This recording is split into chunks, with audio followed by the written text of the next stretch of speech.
So on the RecWired podcast today, I've got two guests. We're doing a roundtable, and I've got Giles Daubeney, ex of Robert Walters, Dave Rees, ex of SThree. Really interesting guys, 50 odd years recruitment experience. We talk about a wide range of subjects, from what founders should be doing now in the current market, what they're seeing, internationalization, how to get that international expansion landed, and most importantly, why recruiters no longer wear ties.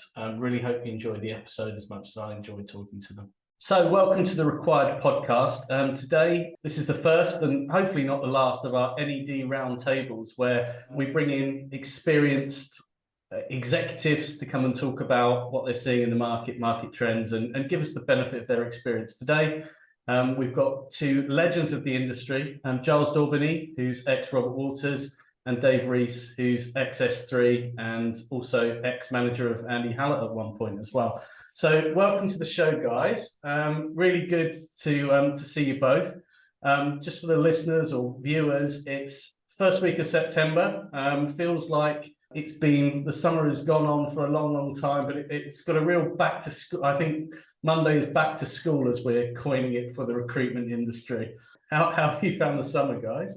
It's been an incredibly long summer, for lots of different reasons. I think, we were coining the phrase in a few companies, it's been a great vacation, because I think since about April till now, so many people have taken time off and, taking that chance to get out there, no restrictions anymore. So it feels a bit like that time when everyone's just getting out and taking time away, more so than obviously for 3 or 4 years or whatever. So that's what, I've seen, and I've done that myself, to be honest. I've gone on more holidays and long holidays than I've done in years. So I think that's reflective of most people, I think, at the moment, so.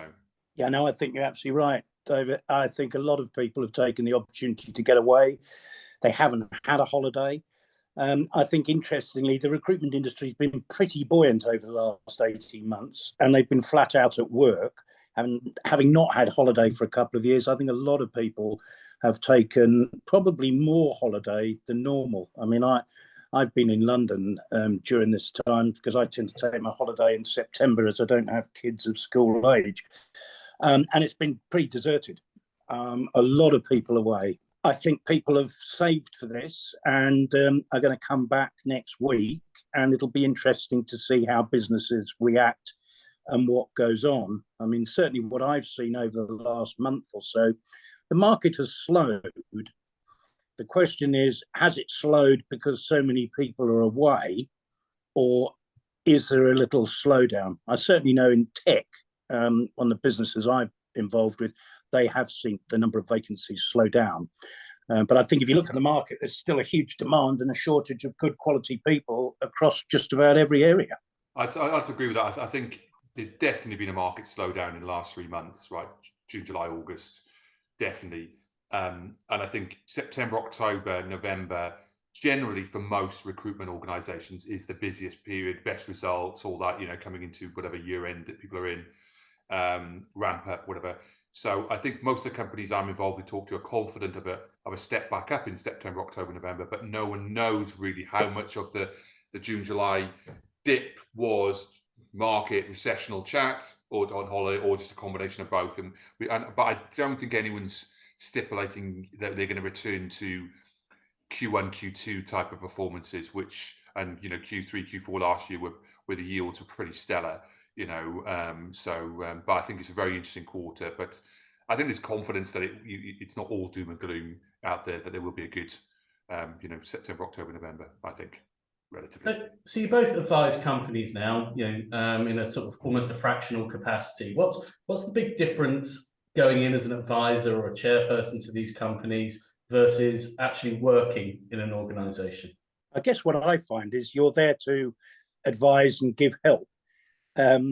Whether the CEO or the board or the management team take your advice is up to them. Whereas I guess if you're running the business, it's your decision and you make it happen. But I do find it really interesting and satisfying to be able to sit down with people who are highly ambitious, have a great vision for their business, and want a few sort of grey hairs and actually want to be challenged.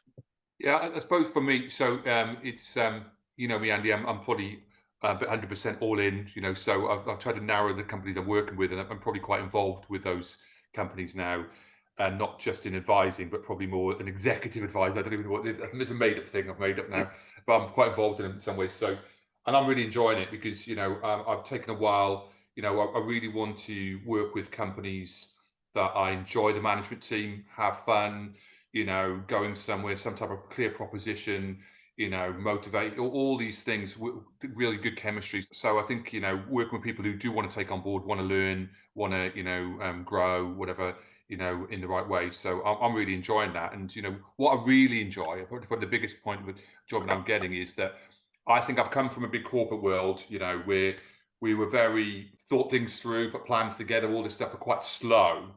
Where you come from a smaller world where people just really moving really fast, but quite gut orientated, to try and merge that together so you can bring a bit more, data led, information, get plans together, and that quicker decision making. When you merge those two together, it's really quite exciting, So I think when you're in a big corporate, it is ponderous, it is slow, it has to be decisioning and all that, So when you get those two worlds together, I think it's really exciting, and you can move quite quickly, but doing the right things in the right way. So I'm really enjoying it, to be honest, much more than I maybe thought I would do when I came out. So I think the sort of, that startup mentality, that scale up mentality is so fresh, and, people coming out and really being able to run with ideas. And I think what I enjoy when I do consulting is seeing those ideas turn into action. And as you say, sometimes if you're in a big organization, it might be a great thing to do, but it's one of 10 great things that you could do, and you don't have the bandwidth, you don't have the priority. And if it's so actually seeing things through has been probably one of my highlights. Sorry, Giles, I think I interrupted you there. No, you're absolutely right, Andy. I was going to say that, I think, and I totally agree with Dave. You've got the big corporate, and you have to go through those things. Whereas with these smaller, privately owned businesses with really ambitious and hungry teams, you can make things happen immediately. And I think it's a combination of the two, which can be really powerful. Yeah. So you talked about working at big corporates.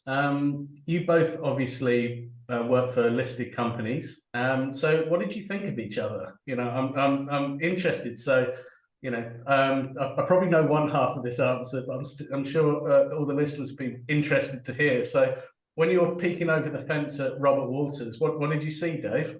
We're just amazed how they managed to get their share price so high about 3 or 4 years ago. We just couldn't work out it was some type of magic they were doing or whatever at the point. Now, I think it was always very interesting because even though we were compared a lot on the stock exchange, we're quite different businesses, because obviously Walters had a very big offering in Asia Pac and the market leader in Japan, big MSP business, just very different shape. So it was always hard to be compared, because we were just very different in shape and organization. So I'd always had a lot of respect. I think I first met Giles properly when we were in Redmond in Microsoft headquarters back in 2019. Yeah. And I've always had a lot of respect for the bigger players and wanted to learn off them in every capacity. So I always thought it was a bit of a learning experience. The most amazing thing I ever found about this is so I went for breakfast with Giles about a year ago, a year and a half ago, and I can remember asking Giles how many people had left Robert Walters to set up their own companies. And he sat there and he goes, oh, maybe 3 or 4. And I said, I think I can name 3 or 4 in the last week from SThree, right? So it's interesting. That was the most interesting thing I got from it, is SThree has churned out so many, and I think there's lots of different reasons behind that, some good and some bad, whatever, but it's churned out lots and lots of leaders and lots of where lots of people probably didn't move out of Robert Walters in the same way. So there are obviously some quite different dynamics around the, organizations, but I've always had massive respect for Walters and just wanted to learn off them in any capacity that you could, so. Yeah, I think you've summed it up very well, Dave. We were 2 very different businesses. I mean, SThree, you had some very strong brand names. You were very much a technology business, much further down the line in that world than we were. I mean, I think you're very strong in Germany, particularly bits of continental Europe, whereas we were very much went the Asia focus. I mean, I think we certainly respected your business and what you did, but we were very different sort of companies. And I think everybody said there is a difference between IT and technology recruitment. And I guess what we were in was more that sort of professional accounting, dare I say it, boring compared to this sort of slightly out there IT guys. I mean, I knew one or two of your founders and had met over the years and were real characters and great guys, which I think sums up our industry, because our industry back in the days of the starting of SThree and the Robert Walters were full of real characters, great businesses to work in. As you rightly say, we really got to know each other, and you, Andy, out in the States. We had a great time. And it's amazing, how many synergies there are. We all end up with the same problems or same frustrations, which are people, but, very successful business, but in a slightly different area to us. But that's the opportunity that you can learn as to why they're successful in doing it. And maybe we should take a leaf out of their book doing that. So one of the big successes of both the companies was the internationalization. I think, Dave, you certainly I remember you working out in Germany for a period of time. Giles, I'm not sure whether you ever left Soho, but I did. I spent 4 years living and working in Holland. Oh wow, okay. So I spent 1990 to 94 in Amsterdam. I opened the Robert Walters business in Holland and looked after their then fledgling continental Europe business from Holland. So yeah, great place to live, and actually taught me a great deal. So that's the thing. A lot of founders in our groups are looking at going international and seeing that as their next step. And I think firms are actually going earlier than they went before, but obviously you've worked out what works, what doesn't. So anyone going international, what's the best piece of advice you could both give them? I think it's hard to give anyone one piece of advice because the landscape has changed, right? So I think if SThree launched today in Germany, was doing things it did 20 years ago, it wouldn't succeed. The market's changed, matured, competitive landscape is very different. So I think there's probably, 2 or 3 things I would say fundamental when I'm going through companies at the moment. One, you need leadership that understands the market, right, in the right way. And if that's a blend with your leadership, whatever combination, or just getting that balance right. I have this thing which we put in place in SThree, which I don't know if they still do now, but we talk about a lot with the companies. We call it the 60-40 blend, right? So it's having, so as you grow and scale, is trying to have 60% the same, and if that's in core sales training, how you develop people, whatever, and 40% is allowed to be flexible, for if you're in the Japanese market, German market, whatever. So then you get that scalability as well, but you give the freedom within a framework for people to adapt to the local market, while it still feels a bit like the same organization, the same structure. So that's very much what I encourage. But I think leadership is often the biggest challenge in understanding what cultural differences and challenges there are in that region. And I never really understood that till I lived in a country. I know it sounds really stupid because till I lived in a country and breathed a country, that you then really understand that 1 or 2 levels down, because you're living there every day, that you understand the different cultural needs of that country compared to where you've come from. And that really stuck with me then in my whole global perspective going forward.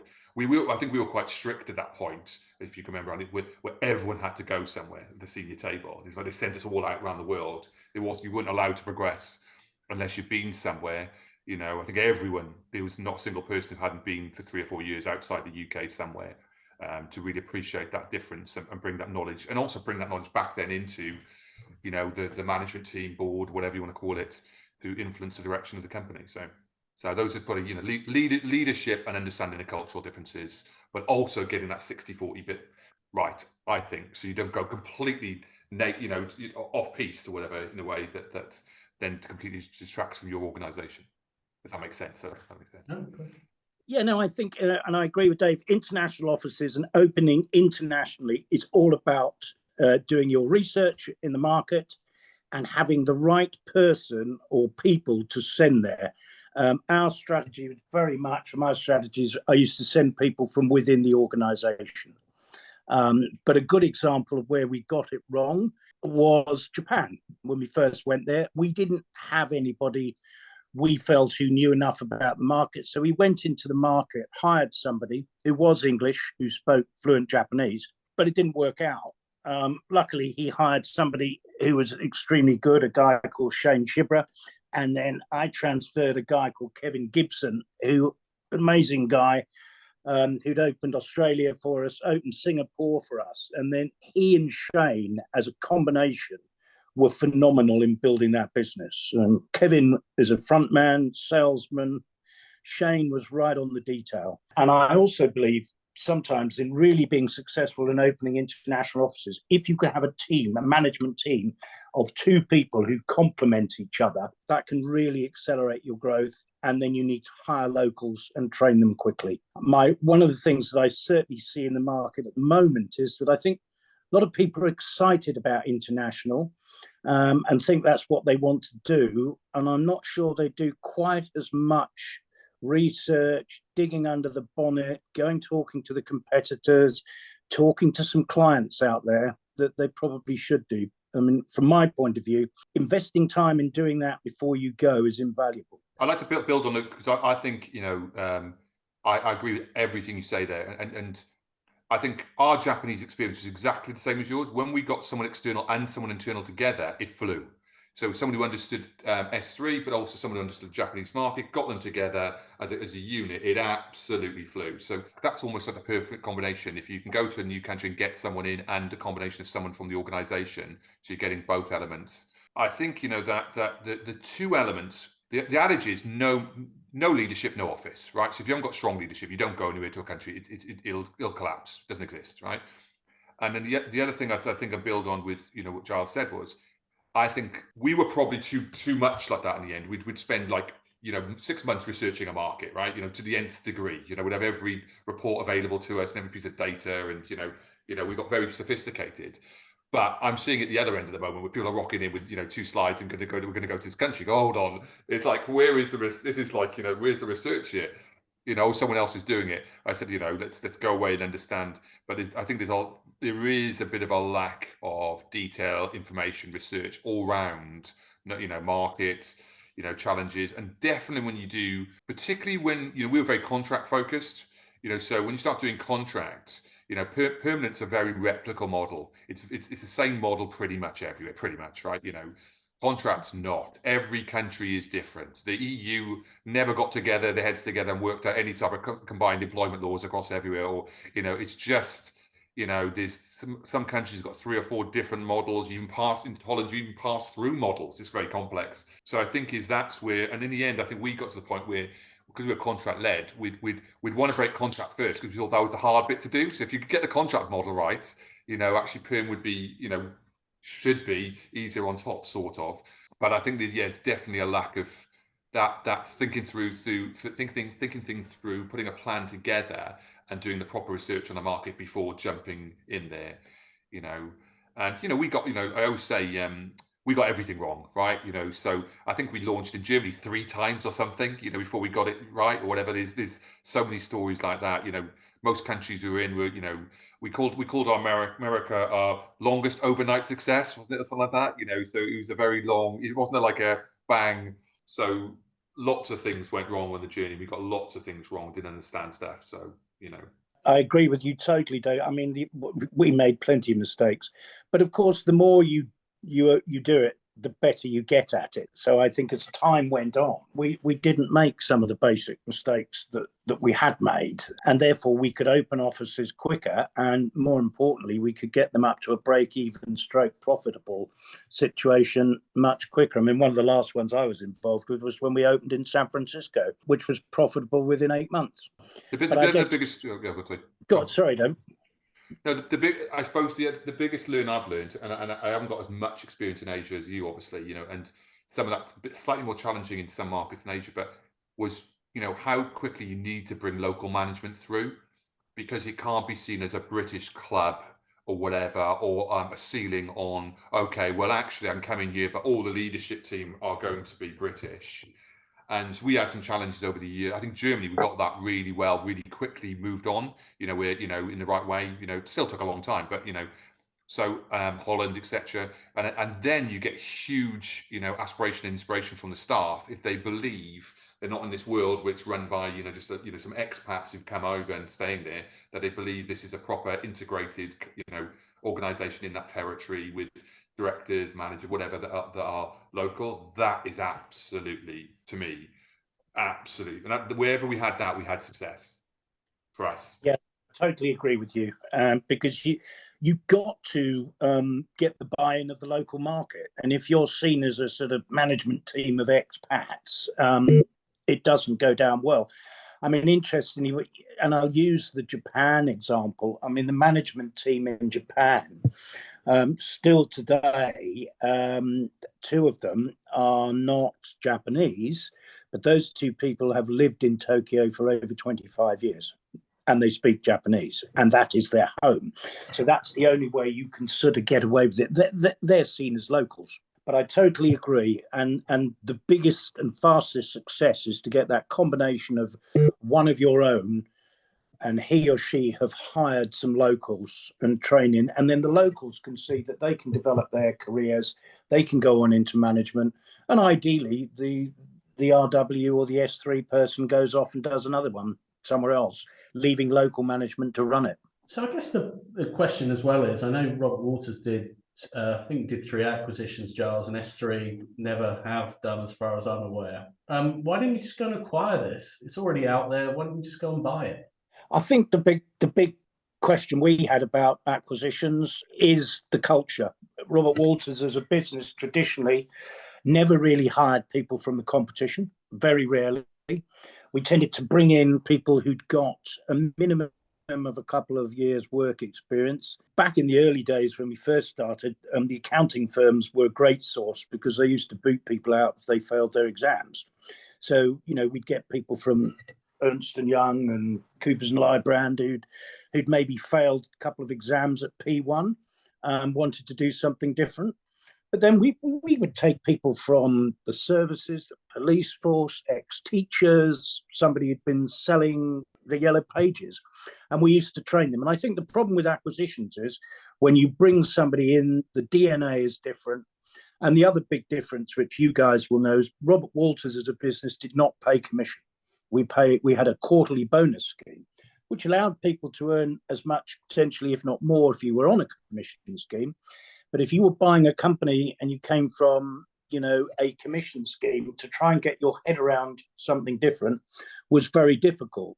I mean, if I look at the 3 acquisitions we made, the first one we made in Australia, which was an IT company based in Melbourne, they had the same remuneration system that we did. So it was, from an acquisition point of view, it was no problem. The second one we did, which was a sort of selection business, Dunhill in management in Australia, they were pure commission, and it was a real problem. The China acquisition was a sort of almost a hybrid of the two, so it wasn't so difficult. And I think that's why acquisitions, I mean, I guess SThree, look at Michael Page and Robert Walters, as businesses, organic growth has been their model. And I think for those reasons. I don't know, on acquisitions, I just think we were terrible at it, so, it's like, you involved at times, Andy. I think there was a lack of clarity of what we wanted to do, and there was a lack of probably conviction of doing it as well. And that came across then when you're dealing with, so I think, it's almost like, an acquisition is like jumping off a cliff. It's 50-50, the first one's going to work. So you've got to be willing to accept that failure when you set, and when you're a corporate, you're going to be signing pretty decent checks, I imagine, right? Because, so you've got to be willing to risk that. And you're right, unless you're buying something different, like a product or tech or something like that, it is a people-based business. So, and you see that the challenge, around that, whatever. So yeah, I don't think, SThree really had a clear strategy or approach to do that. And even when it tried to, it was looking to, without talking about, bolt on things that maybe we were doing anyway. So how would that have added value? Would it just create another competing, another competing element into the mix, rather than, acquiring access to a new country. I think Hayes have done this really well, right? So if you standard bearer of Hayes, like if you think what they did in Germany, Japan, and the US, they've acquired, and those companies have gone on and grown, right? and they become the market leader in Germany after acquiring a German company 20 years ago for 330 people, right? So they have probably been definitely in the big markets, they have gone in and acquired and seem to have acquired generally over. I think if you put it all together, it's gone well. I'm sure there's the problems with it. Maybe they overpaid for James Harvard and stuff like that. Some story, but generally it's gone well for them, I think. Yeah, I think just then you get more confidence with it. I imagine now, if they wanted to go into a country they're not in, they've got confidence they can take on an external company, adapt it, mold it, whatever they want to do, leave it alone. Where I think, it's that jumping off a cliff, isn't it? Element. You have to be in the habit of doing them, and acquisitions are almost a portfolio thing because, as you say, Giles, you sort of described one that went well, one that went badly, one probably went okay, and you probably need to, if you're only doing one, your odds of it being right are pretty low. So if you do a few, it's the way the VCs work. They'll buy a basket, and one will be great, one will be terrible, and hopefully all the rest in the middle will be somewhere. But I think when I was doing any sort of due diligences, the things that we always found were that actually firms weren't always built to be bought. They were, we'd have to knock them into shape. What happens when the founder leaves, and what's the management succession like? And I think the culture point's absolutely right, Giles. We had such a strong culture that chances are culture would kill anything that we bought. It would really swamp it. So yeah, it's good to hear it was just us. Yeah, really key. I think the other thing that we found, it's extremely time consuming, and you need to either have an individual or a couple of people. I mean, certainly at one stage, the acquisitions we did in Australia, I was going to Australia on a quarterly basis and had moved somebody there. It took a lot of management time. I can remember when we were looking at one. Yeah, one second. We were looking at acquisition. No, carry on, David. Sorry, there's a bit of a delay there. But I can remember we were looking at an acquisition where, and I think Andy was probably involved, and walked into a boardroom. There's about 30 people sitting around the table in our team going, it felt like everyone needed to be involved to make the right decision. You go, oh, this feels wrong. We're never going to buy anything. If these 30 people are all going to be involved, we'll never make a decision on anything. So I think we were a bit so frightened of jumping off that cliff that we were actually quite keen indeed to find something wrong. And we find something wrong with this and we can't buy it. Come on. So going into the market we're going into now, I won't ask you to name how many recessions you guys have been through, but chances are some of our founders won't have been through. So what should they be doing right now? I guess from my point of view, you've got to monitor closely activity, because that will give you an indication of a slowdown in the market, whether that's the number of jobs registered, the time to hire, the interview process, decision-making process. You can see it. Clients they'll delay making a decision, or have you got another candidate? Or suddenly the whole sort of speed and time to hire disappears, and then it gets put on hold. So I think they should be keeping an eye out on those things. And I think now's the time to be keeping an eye out on your cost base, because I think I would be pretty sure lots of companies have done very well over the last 18 months and probably spent quite a bit of money and increased their costs. We all know people have had to increase salaries because it's been a very competitive market. Well, it's probably a time to keep an eye on those people. Do you have underperformers? Because you may well need to start managing them out if we're going to get into a recession. I mean, I think the key with that is that you don't manage too many out, because you won't be there to bounce back when the market picks up. But I mean, the best thing that you can do is manage costs and activity. I'd agree with all that. I think there's been a lack of focus on developing new clients. It's been quite a fat market. So I was trying to encourage people last year, telling them it's a once-in-a-lifetime market where you can maybe enter clients that you couldn't normally enter because of so demand. A lot of people didn't take advantage of that, maybe. And now, but overall, I think, so everything I agree, you've got to be on top of the key activities or pre-deal, whatever you want to call it, in your organization. You should effectively be managing people. If someone hasn't performed in the last 18 months, it's very unlikely they're going to suddenly lift their game into a recessional market. But if I look holistically, you know, and this is what the conversations we're trying to have. I love being in the world of non-PLC, right? PLC is just, you know, we're a slave to the market. We come out of one, report, and literally you're going 2 weeks later into preparing the next. It's like non-stop, right? And you're driven by that. So I love being not in that world now, that we can make more strategic, holistic decisions to say, okay, well, we know all things will pass. We've been through things before. If it's a year, 18 months, 2 years, this time will pass, and we will then go in. The businesses that win, they win and sell on the upside, right? And I think we've probably seen, I don't know if it's a record transactions over the last 12 months, but I'm pretty sure it's going to be something like that. You know, it's been a phenomenal amount of transactions in the marketplace, private equity coming in. So I think, all our messages that we want to protect and grow headcount still, where we can invest in the right way, invest in strong people leadership, the right tools to enhance performance, manage our costs massively. I think there's a lot of companies that bought this, done this over the last 2 years because we're making 30% margin, profit, doesn't matter, it's great.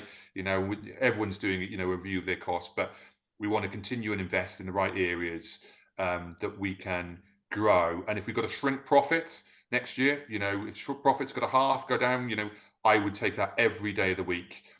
In order to, because for me, the organizations I'm in, it's not about 24 or 23, we're definitely not about 23, it's about 25, 26. So we want to be hitting it hard and incredible EBIT return in that element. So I think we're all willing to take a hit next year in the right way and protecting headcount, protecting GP.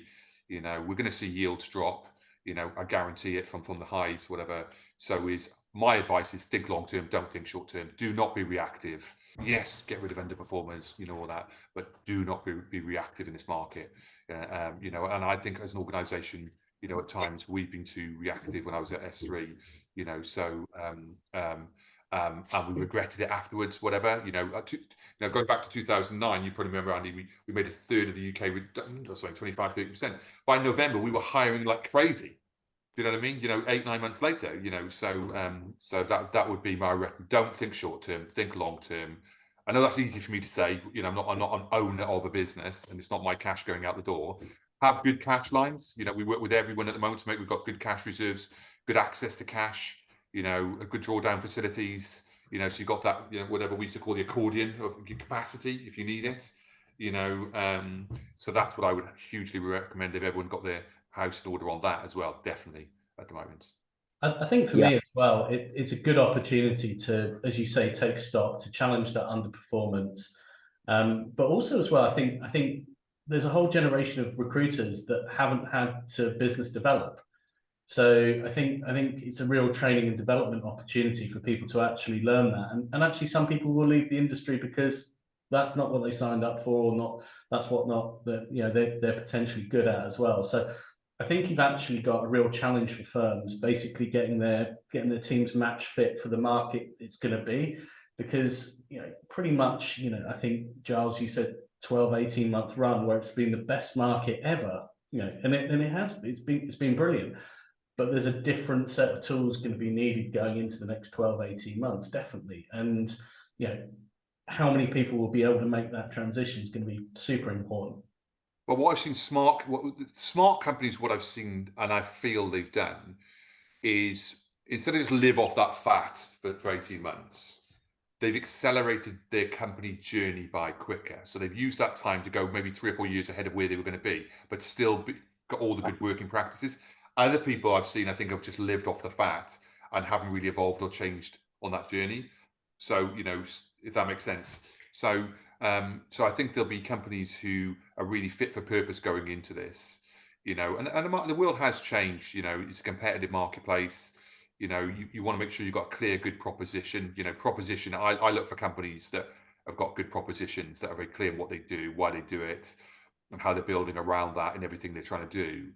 Because those are the companies I think thrive, and grow. So I think it'll be interesting. The other big interesting elephant in the room, whatever, is we haven't been through this recession when large amounts of people are working from home.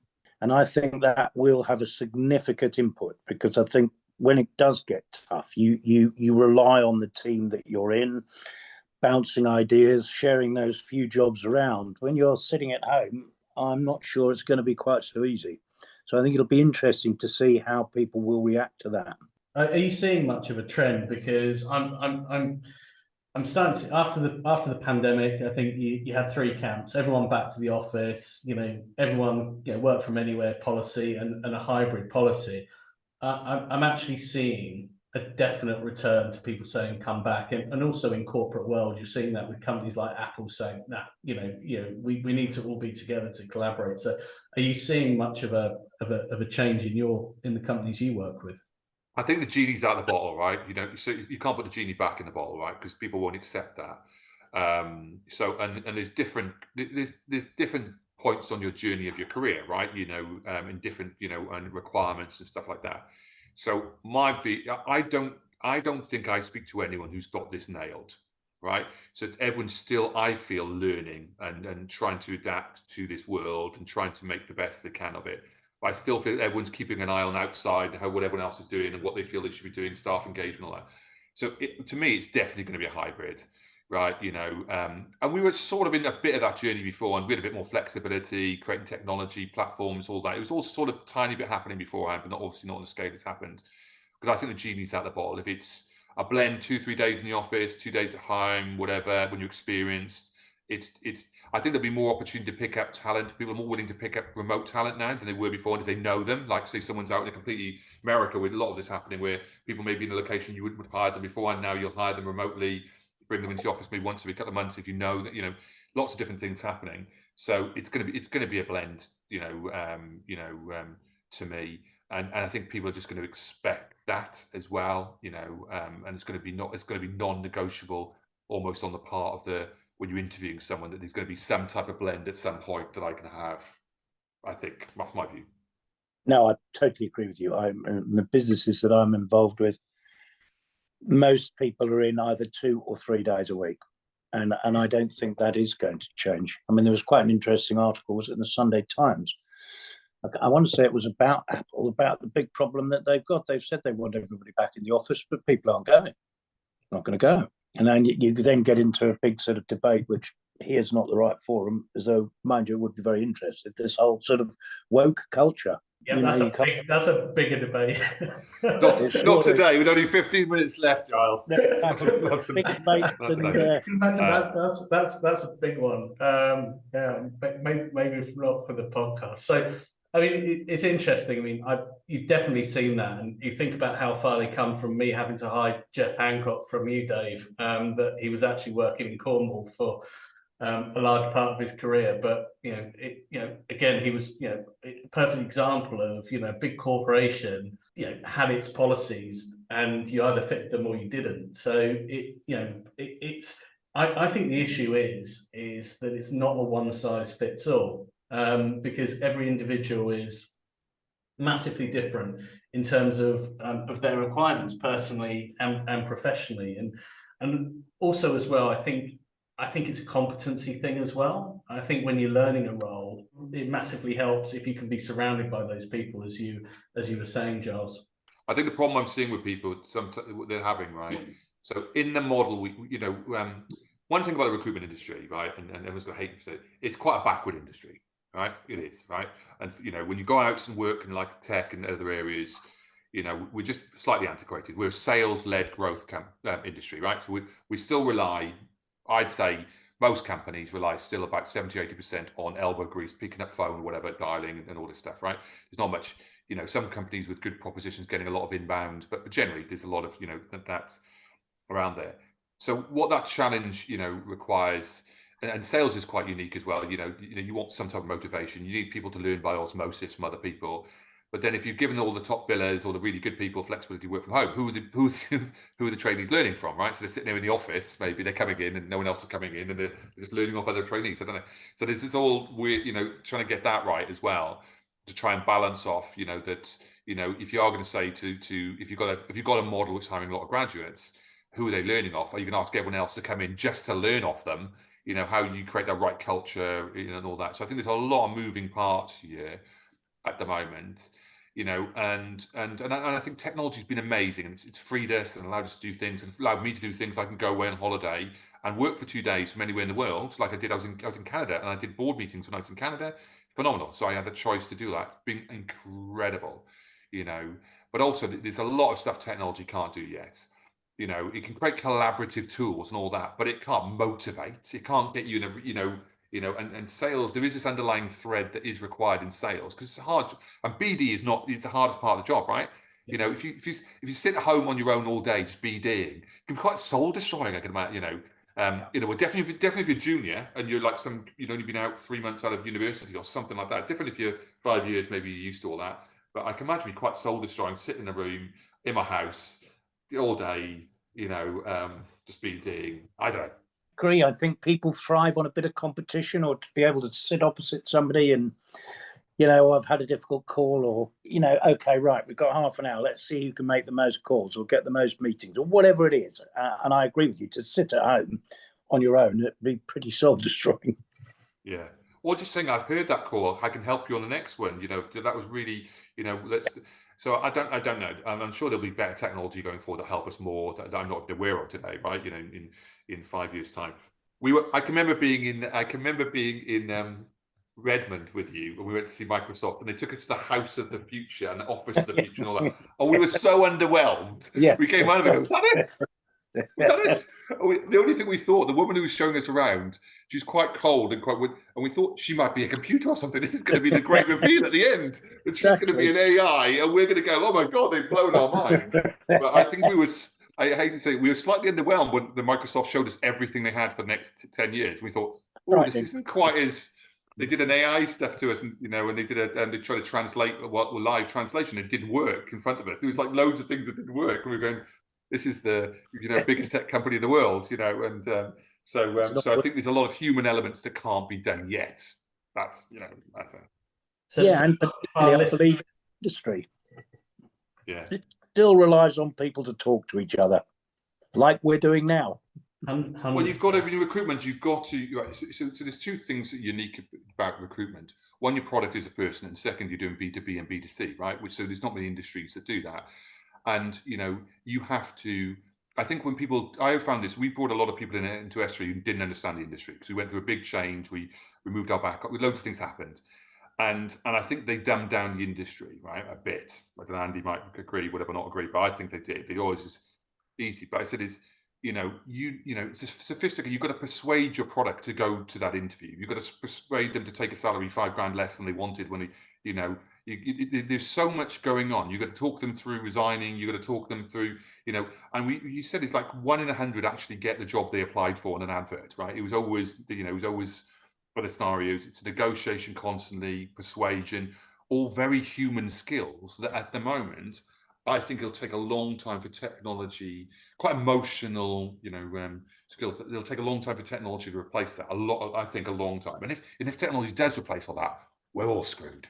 Right, it's the end of all of us. So if they can do all that shit, we don't exist. We don't need to exist. Do we? I don't know at all. I don't know. No, I completely agree. I remember having a discussion with someone in the SThree back office because we're trying to invoice. A customer wanted an invoice in a certain way, and I think we had 18 contractors, and they wanted their invoice in a certain way. I remember the person in billing said, "Can't we just go and get another customer?"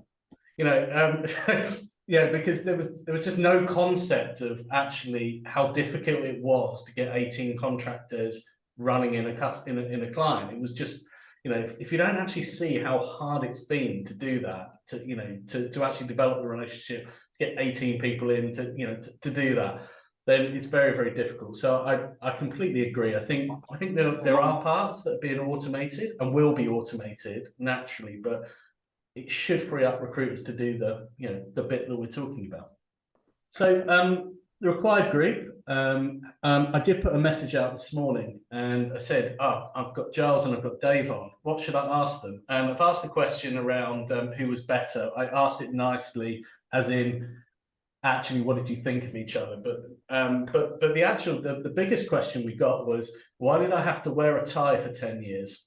Hey, I'd like you to say that I don't know if you can hear me. I've got a bit of internet problems. Yeah. I think I did a presentation in Amsterdam in 2011 or 12 that led out with a big picture of a tie with a cross through it. So I think I got rid of ties at SThree. It just took a long time to push it through. But I don't know. I think that's all about culture and cultural change. I think there was a belief in that a certain culture drove performance, and you saw how that changed with maybe leadership change over 3 or 4 years, that drifted away. So I think that was just from the owners at the time believed that was the culture. We all were a bit like robotic in the middle of it, you know. But I think it's dramatically changed in the last 5 or 6 years. But I think the funny story about the tie, and I don't know if everybody who would have worked at SThree knows the story, but I'm fairly sure it took a cohort of 12 senior people going through Henley Business School, and Giles, basically we sent these guys off. They were the first cohort. I was lucky to do the second cohort, but we thought they'd come back with all this strategy. It was like a skinny MBA, and the output was basically going to take the ties off. Spend £1 million, so we don't have to wear ties. That was the output. So, but I know it's very hard to explain, because if you knew the culture at the time, that was very symbolic of it was like literally at your desk 8:30, no later, dressed, shaved. It was all symbolic of that type of robotic culture. And it was a start of a change, even though we laugh about it. I did a presentation with a little line through a tie, right, in Amsterdam, right? So I did the presentation. Everyone ripped their ties off at the time. Yeah. So and being sent out of the room for wearing jeans at an away day or something like that. It's like all these stuff that happen, but they're part of the rich tapestry of an organisation's culture and history, right? And I don't know what the company have got to where it was if they not have to wear ties. You go around the city till about 4 or 5 years ago, and everyone was still wearing suits and ties. It's recruitment really has been probably ahead of that in the city, maybe not elsewhere in San Fran and stuff like that. But I don't know. You look back on a lot of things, right, and you think, why did we do that? I don't know. I think one of the things that we found, and I managed to get the organisation to ditch ties, was initially you had the .com, but also then you had the emergence of tech and all of that. And these sort of brain boxes in tech companies didn't want to see people wearing pinstripe suits and shirts and ties, because they were all sitting there in their holy jeans and sneakers. And so our guys were going to these meetings and saying, these guys are laughing at us. They won't give us the work because they don't want to be represented by what we stand for. And it was interesting. So he said initially with the IT guys, or anybody that was going to see a technology company, dressed down. And then it evolved from there. But it was interesting because certain parts of Asia were very formal. Other parts, like Singapore, no one ever wore a jacket in Singapore, and more often than not, back in the day, didn't wear a tie, partly because of the heat. Whereas in Hong Kong, they would all be sort of suited and booted, almost in 3-piece suits. It's interesting, because it's interesting how many people who, without lingering on this point, because I think it's like, it's a bit of a historical point now, and it's a bit of a funny thing, isn't it? So you look back and go, why did you? I think the element is you've got to, there's several moving parts. You've got to fit. Like, when I was traveling around the world, I would have to go, all right, where am I going? Going to Japan, right, go wear a suit and tie. And go, I could go and wear a suit out again. Right, you go to, it was very different. It was actually in the end quite different culturally, country to country, right? Germany was far more relaxed in the end than the UK was, So it was even within the systems of, what you had around change. So I think that's about cultural adaptation, whatever. But I think, it's always interesting looking back at the culture, behaviours of an organisation, and what actually made sense and helped success, and what was actually didn't make, at all. But we know where all that came from, Andy. We could talk about that for hours, So but that was the question that the listeners have asked. Yeah. I love the fact we're hitting on the really important matters within recruitment at the moment. Why did I have to wear a tie for 10 years ago? You know what I mean? Yeah. So, it's almost like it really still affects them and hurts them. You'd think. So. I think once someone came up to me, right, and he may listen to this, and had a go at me for having a go at him 10, 12 years ago for being late to a meeting and coming in with a coffee, because he got to use 50 minutes late, 10 minutes late for a meeting, and he brought in a Starbucks. I said, I can't believe. He said, so it's amazing how people remember stuff, isn't it, in their formative years, how they, affected. But I think the industry's come a long way, and I think the industry's adapting and changing, and I think the industry doesn't get the respect it deserves. And I think it's one of the it's such an important part of the UK, and also it's a great exporter, right? If you think there was a great note, I think, in the SIA conference about 3 years ago, stipulating they're seeing the coming of the UK recruitment companies. And I think you're going to see in 5 years' time that, I don't know, five of the top 20 will be British recruiters that aren't in it today. When I went to the SIA this year, went to Austin, we still felt like at a core in our strategy and what we do and how we think about proposition, we were way ahead of these bigger US, some of the bigger US companies, not all of them, but I think we should be proud of the industry, proud of the evolution, and proud of the growth, of it and how it's gone out around the world. And most of the leading professional staffing companies in the world are British, right? And I don't think the industry gets the credit. Some of that's our own fault, right? And we've got to sharpen up our own behaviours and stuff like that, how we approach clients and customers, and everyone's got to work better on that. But I think the industry doesn't get the respect, for what it should do. I think we need to overlay that to last night at the proms, Dave. I think that was a rousing speech for the future of the industry. You can definitely overlay that. Okay, well, I've taken up enough of your time, gents. Thanks. It's been amazing as always. And we should definitely meet up in London and discuss that topic, Giles. I think that'll be great, but I don't think it's one for the airwaves. So, correct. And just to leave it, if any of our listeners or watchers want to get in touch with you guys, I guess you're all still hanging out on LinkedIn. People can connect to you and chat. Happy to chat to anyone anytime, but anything. Very happy. More than happy. Cool. Yeah. Thanks again so much, guys. And cheers, Andy. Do this again and see how it all pans out in a few months. I will make sure next time we're wearing ties. All ties. Cheers, Dave. Nice to see you. See you soon, guys. Cheers, guys. Bye.